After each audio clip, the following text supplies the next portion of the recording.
So I want to talk about Tyrion Lannister. Tyrion Lannister is a character from the show, the TV show, the HBO hit Game of Thrones, which I'm assuming a lot of you guys have seen, or you've all probably, most of you have heard of it at least, right? And I'm assuming a lot of you guys have seen it.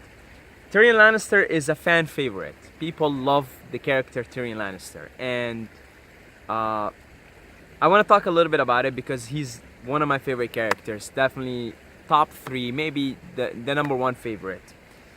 And maybe learn some things from the way he handles himself and the way he deals with his disadvantage and turns it into a strength. And that's what makes him charismatic, in my opinion. Tyrion Lannister is a dwarf. He is born into a rich family, the Lannisters, the richest family in Westeros. He's a dwarf. He's probably like 4 feet something, right? And they actually made him look a lot prettier in the TV show than in the books. In the books, he's uglier. He's got some weird thing in his face. I can't remember what it was. I think his eyes. Well, his eyes get fucked up later on. Spoiler alert. Spoiler. My bad. Shouldn't watch this. Shouldn't watch this if you don't want to spoil things, okay? So there, I said it. Turn off the video. So he's a dwarf, pretty ugly guy, right? And he's born into a rich family, right? The richest family in Westeros. They got a lot of power, they got a lot of money, a lot of military, a lot of gold, right? That's what it is. But his dad hates him, and his sister fucking hates his guts. And to make things worse, his mother died while giving birth to him. To make things worse. So everybody hates him, like except for Jaime. Jaime, his brother, loves him. But pretty much his family hates him. Like his dad hates him, his sister hates him. And in fact hates him so much. Again, we already said the spoiler alert, so there, I said it. He ends up killing his father later on. He ends up killing his father. And his sister wants him dead. Like his sister wants him dead. Okay? So the guy, let's say, didn't have the best of incarnations. Right? But still, he's very charismatic, gets his way, and he did rule as the hand of the king for some time, and he was magnificent at it. He was brilliant. Now, Tyrion Lannister looks at himself, sees this dwarf, sees this ugly dwarf, feels worthless, obviously. Feels like, you know, and he does have these feelings of worthlessness. But what he does is he repeatedly, over and over, and if you read the books, you see way more of it in the books, repeatedly, over and over, states the obvious, which is his condition, being a dwarf, being ugly, and makes fun of himself, self-depreciating humor. And then he can get on with his conversations with people. And I think that's what makes him so brilliant. This one specific thing. He's using his disadvantage to his advantage. As you will see, even reading the books especially, but also watching the TV show, that he's constantly making fun of himself. And he's constantly bringing up the fact that he is a dwarf, and he has all kinds of funny ways to make fun of it. All kinds of funny ways to make fun of it, right? And he's always bringing it up. He's not denying it, and he knows, like, if he walks into a room, he knows the first thing people are gonna notice is his condition, that he's a dwarf, that he's ugly, right? The first thing, and he knows it. Like, what are you gonna do? It's a 500 elephant pound in the room.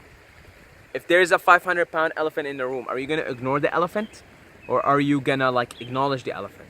And that's exactly what Tyrion Lannister does. He acknowledges the 500-pound elephant in the room by stating his condition, making fun of it in front of the other person, thus being less self-conscious about himself, more accepting, because when you do that kind, you're more accepting of yourself. I'm not saying Tyrion Lannister reached like a Christ consciousness level where he's all accepting of everything in himself. No, nobody does in that show. It's a wacky show, right? But he definitely gets to accept himself more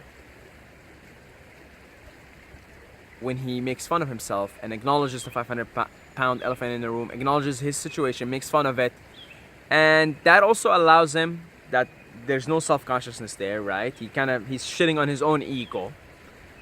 It also allows him to make fun of the other person, right? And he does often a lot. Like he'll has all kinds of nicknames for people and makes fun of all kinds of things, right? And it allows him to, again, be himself. It allows him to be himself. See, if he's walking around like pretending like he's not a dwarf and trying to make it look better, not gonna work. Not gonna work. He's gonna be like a little weakling.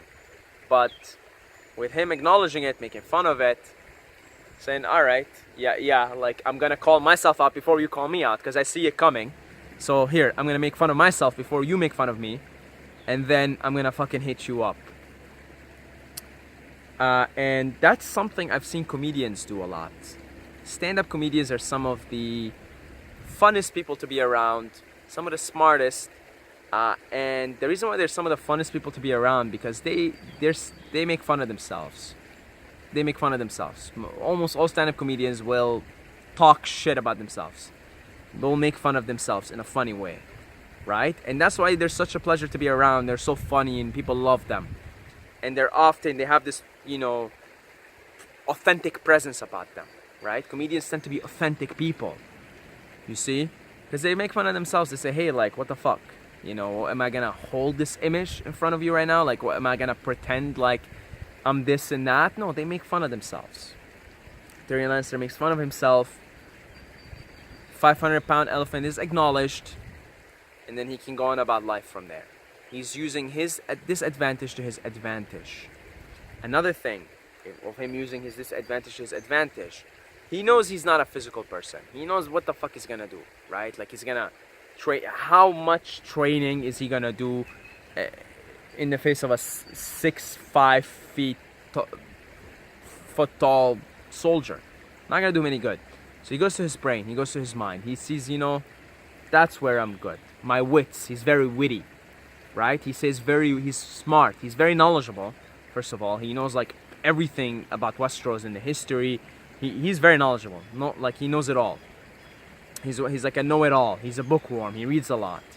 He realizes, okay, look, man, I'm fucked physically. I'm doomed physically here. Let me make use of this intellect. And he does, and that's his strength. His strength is his intellect, his wits, his mind. And when he ruled King's Landing as the Hand of the King, he was practically ruling it. It was the best era that that King's Landing has seen. And even, not now Westeros, because Westeros was fucked up, but King's Landing was in the best position as far as we've seen in the show when it was under the rule of Tyrion Lannister as the Hand of the King. He's smart, he's witty, he uses his mind. And he's empathic to other people with disadvantages. That's why he likes Jon Snow, and he likes bastards, and he likes anybody who's stigmatized in that society, in that fucked up, weird society. So he also uses his disadvantage to develop more empathy, and he's one of the more empathic characters in the TV show, despite the fact that he killed his father. And yeah, so he's got a lot going on. And it reminds me of Steve Hawkins. God bless his soul, the late Steve Hawkins. And he's same thing, like he's physically disabled, but look what he's done here, right? It's a similar thing, man. So you can learn from that. Hey, look, I'm gonna play with the cards that I'm dealt. Think of all of us, humanity and beings, right? Sitting on a table, right? And God is the dealer, and God's gonna deal you a card. Every incarnation, God's gonna deal you a card, right? And God doesn't give a fuck. He's gonna deal you the card, and you're gonna have to deal with it. Literally deal with it. So, in Tyrion Lannister's case, God dealt him this card. You're a dwarf, an ugly dwarf. Hey, make use of it. That's your karma, that's your dharma, that's your roll of the dice, right? Well, In the same way, you can look at your own life and say, what is my roll of the dice here? Right? I mean, what is my roll of the dice?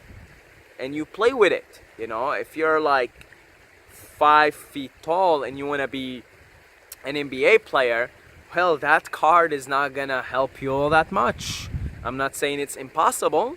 I'm just saying, yeah, you're going against some immense odds here. It might not be worth going through these odds because you might not even be meant to be an NBA player just by virtue of the fact that you're only 5 feet tall. So what are you good at? Because I guarantee you, the God consciousness, the force, has endowed you, has given you something that is unique to you, that is your gift. And see what it is, and then make use of it.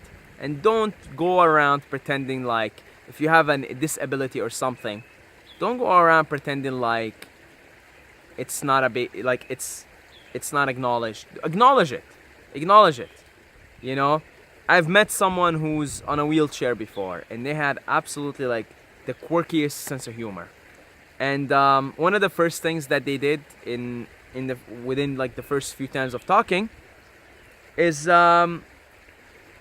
he made fun of his condition, that he's on a wheelchair. And I was really impressed by that, because I automatically saw like a person that is acknowledging the 500-pound elephant in the room. And I saw a very funny person and a full of life person. You see?